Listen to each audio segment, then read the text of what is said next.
Hey guys, what's going on? Coach Mike here. Wanted to go through the CrossFit Open, CrossFit Open workout 26.2 that just got announced.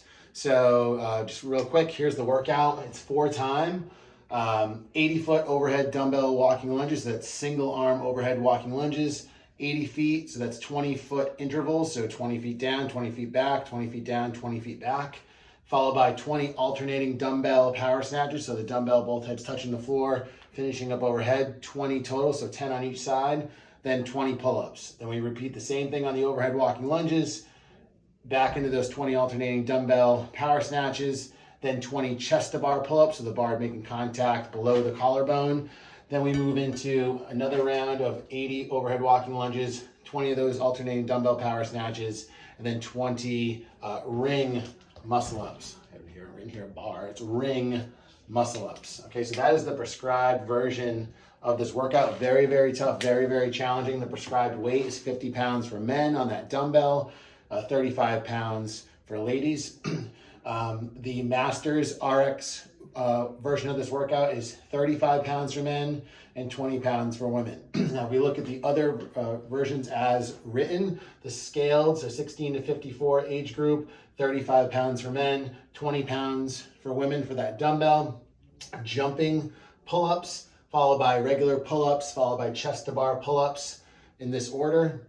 The scaled 55 plus masters with 20 pounds dumbbell for men, 10 pound dumbbell overhead for ladies, followed by jumping pull-ups, jumping chest to bar pull-ups, and regular pull-ups. After each round of the power snatches, that is where you'll hit that tie break time. That'll be a differentiator for a lot of folks. You have a 15-minute time cap to get this workout in. So this is much different than 26.1. This is going to be a lot more local fatigue in the shoulders, stamina driven versus really big heart rate elevation like you may have gotten in 26.1 with all those wall ball shots. So want to go through just a couple tips here on this workout. If you're kind of thinking about it, curious about it, number one thing is go in with some sort of goal. What do you want to try to accomplish? If you want to try to do the RX version and maybe try to get your first pull up, my thinking here is try to save as much energy as you can so you can try to apply that towards the pull-ups. That may be the strategy for you.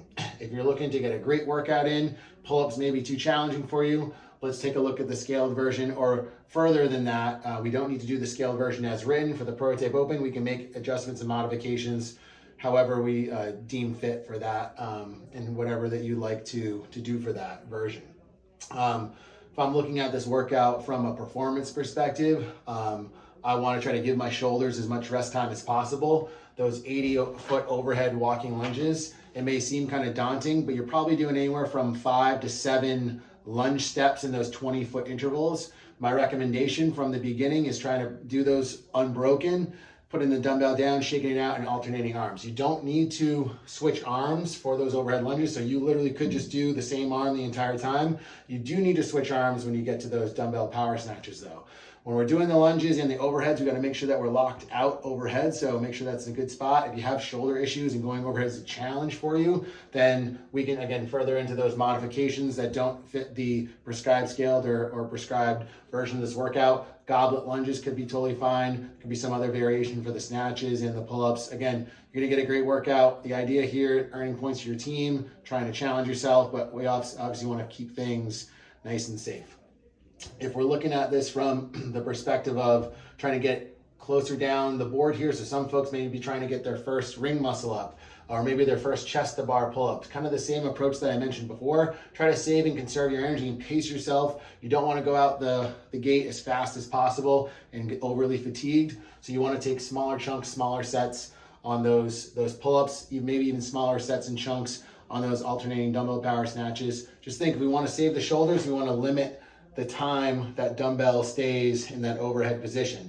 So for instance, on the dumbbell overhead walking lunges, we may want to get through those lunges as fast as we can, put it down, shake the shoulders out, get the heart rate down, pick it back up on the other side, get down through those lunges as fast as you can, because remember, the longer we hold that dumbbell overhead, the more fatigue that we're going to get into those shoulders. So lots of different ways to approach this workout. Remember, there's a 15-minute time cap, so it should be relatively manageable for a lot of people to get through some variation of this workout. The as written prescribed version of this workout is very difficult, especially if you get into those ring muscle ups, which is one of the most difficult exercises that you may see kind of in CrossFit in general, high level gymnastics movement. So lots of different ways to approach this. It's going to be a fun one. I wanted to share with you guys my perspective on it. Good luck tomorrow. Make sure you get into class a little early. Follow the coach's lead on the warm-up. We're going to do a lot of shoulder prep, shoulder mobility work to get those shoulders prepared for the workout. But have fun and enjoy, guys.